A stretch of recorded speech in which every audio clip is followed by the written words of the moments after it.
सबको यीशु की प्रभु यीशु क्रिस्त में प्यारे भाइयों बहनों, नवजीवन का संदेश इस शीर्षक के अंतर्गत प्रतिदिन का ईश्वर का जीवंत वचनों को सुनने के लिए, समझने के लिए और उन वचनों के अनुसार जीवन बिताने की शक्ति, सामर्थ्य, कृपा, अनुग्रह मांगते हुए एक सुंदर आदर्श क्रिस्तीय जीवन बिताने की विशेष कृपा मांगने के लिए मैं आप सभी लोगों का हार्दिक स्वागत करता हूं। आज नवंबर की 26 तारीख है, बुधवार का दिन है और आज के दिन में विशेष रूप से हम सबों के लिए मनन चिंतन करने के लिए विषय दिया है संत लूकस के द्वारा रचित सुसमाचार अध्याय 21 पद संख्या 12 से 19 का प्रसंग है। इस प्रसंग में मुख्य रूप से प्रभु यीशु मसीह हमें बताता है कि प्रभु का शिष्य होने का क्या तात्पर्य है, प्रभु का शिष्य होकर किस प्रकार का जीवन बिताना है, किस प्रकार के दुख संकटों का सामना करना पड़ सकता है और उसमें विश्वास में कैसे बुलंद इरादों से आगे बढ़ना है। इन सारी बातों को लेकर प्रभु हम सबों को समझाना चाहता है। मुख्य रूप से प्रभु यीशु कहता है, यहाँ पर लिखा है, यह सब घटित होने से पूर्व लोग मेरे नाम के कारण तुम पर हाथ डालेंगे, तुम पर अत्याचार करेंगे, तुम्हें सभागृहों तथा बंदी गृहों के हवाले कर देंगे और राजाओं तथा शासकों के सामने खींच ले जाएंगे। यानी कि प्रभु के शिष्य होने के लिए, प्रभु के शिष्य होके रहने के लिए और प्रभु के शिष्य होके जीने के लिए हमें इन सभी बातों से अवगत रहना ज़रूरी है, क्योंकि प्रभु ने कहा कि प्रभु यीशु के नाम के कारण लोग हाथ डालेंगे।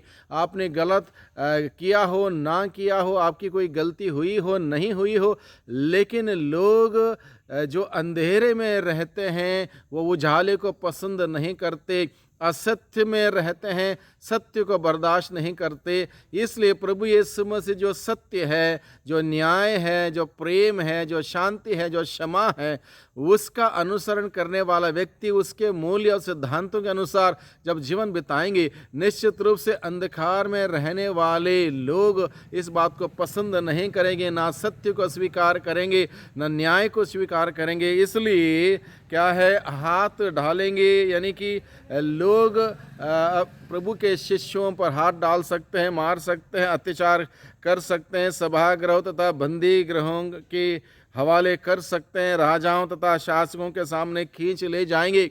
आपकी कोई गलती नहीं है, बल्कि लोग जो गलत हैं उनको सब कुछ गलत दिखाई देगा, गलत नज़र आएगा। इसलिए प्रभु के शिष्य होने के नाते इन सभी बातों को सहना, बर्दाश्त करना और उसको विश्वास के तौर पर स्वीकार करते हुए बुलंद इरादों से आगे बढ़ने के लिए प्रभु हमें अपने वचनों के द्वारा हमें बताता है। क्रूस उठाना है, क्रूस उठाना प्रभु के शिष्य होके रहने का मतलब है क्रूस उठा के प्रभु के पीछे होना, आत्मत्याग करना।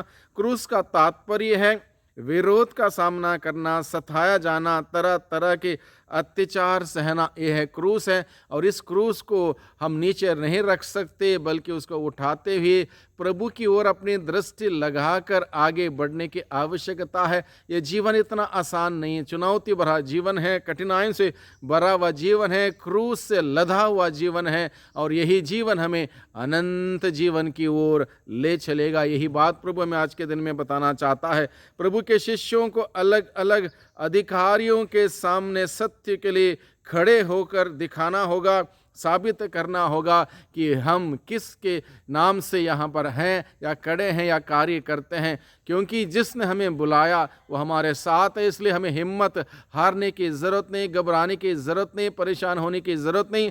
हमारे परेशानियों में, दिक्कतों में वो हमारे साथ खड़ा रहेगा और हमें हिम्मत और साहस दिलाएगा। इसलिए प्रभु हम सबों को इन वचनों से अवगत कराते हैं कि हम विचलित ना हो, परेशान ना हो, बल्कि हिम्मत रखें, साहस रखें, इस बात का अनुभव करें कि प्रभु जिसने हमें चुना, बुलाया, उसके अनुयायी होने के लिए, उसके शिष्य बनने के लिए, वो हमारे साथ हैं। यह सब प्रभु की महिमा के लिए हमें सहना होगा। इन सभी प्रकार के कष्टों को, परेशानियों को प्रभु की महिमा के लिए हमें सहना होगा। सताव हमारे जीवन में हमें बर्बाद करने के लिए नहीं, बल्कि बुलंद इरादों से प्रभु की गवाही बनकर दुनिया को यह दिखाने के लिए हमें दिया जाता है। यानी कि जितने भी सताव आएंगे, परेशानी आएंगी, दिक्कतें आएंगी, चुनौती आएंगी, ये हमें बर्बाद करने के लिए, निराश करने के लिए नहीं, यीशु के रास्ते से हटाने के लिए नहीं, बल्कि यीशु के मजबूत शिष्य होकर बुलंद इरादों से प्रभु के रास्ते पर चलने के लिए,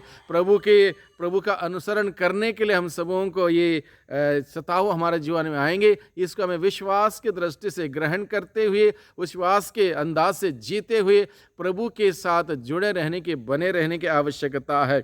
When we are faced with persecution, we are not alone. Christ is there with us. यानी कि जब हम इस प्रकार के परेशानियों का सामना करेंगे, हम अकेले नहीं हैं।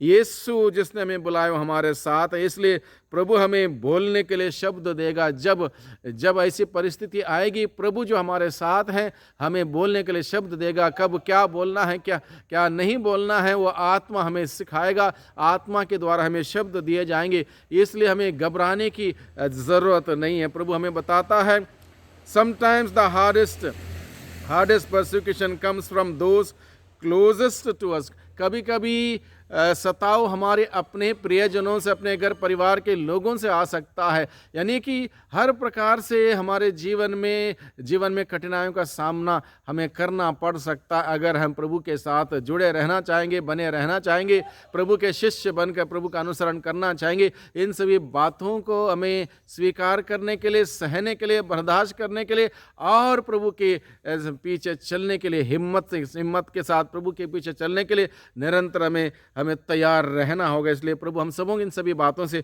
अवगत कराता है। Standing for truth, justice and holiness will invite opposition. जब हम लोग न्याय के लिए, प्रेम के लिए, शांति के लिए, पवित्रता के लिए हम खड़े हो जाएंगे, निश्चित रूप से वहाँ पर विरोध होगा, विरोध का सामना करना पड़ेगा। अलग अलग प्रकार के विरोध की आंधियाँ हमारे विरुद्ध चलेंगी। उस वक्त हम ना घबराएं, प्रभु हमारे साथ, इस बात का विश्वास रखें। Your soul is secure in God. यानी कि कुछ भी हो जाएगा हमारे जीवन के साथ, हमारी आत्मा बच जाएगी। इन सभी प्रकार के अत्याचारों को सहते हुए हमारी आत्मा बच जाएगी। इसलिए एंड्योर सफरिंग विद फेथ, सारी कठिनाइयों को विश्वास से बर्दाश्त करो, सहो और प्रभु का अनुसरण करो। प्रभु यीशु पर अपनी दृष्टि लगा के रखें। विश्वास के उस आस के साथ हम प्रभु का अनुसरण करें। प्रभु हमारे साथ है, हमें डूबने नहीं देगा, हमें बचाएगा। हमारे जीवन रूपी किश्ती नहीं डूबेगी। प्रभु हमारे साथ हैं। कठिनाई परेशानी आएगी, लेकिन हम शाश्वत तरीके से, सुरक्षित तरीके से हम प्रभु के उस बताए हुए मार्ग पर चलते हुए एक दिन स्वर्ग राज्य का सुख पाएंगे। इसलिए प्रभु को हम धन्यवाद दें आज के दिन में प्रभु के वचनों के लिए, और ऐसे परिवेश हमारे जीवन में आएंगे उसको सहने के लिए विशेष कृपा शक्ति सामर्थ्य मांगे। सबको धन्यवाद, सबको जय यीशु की।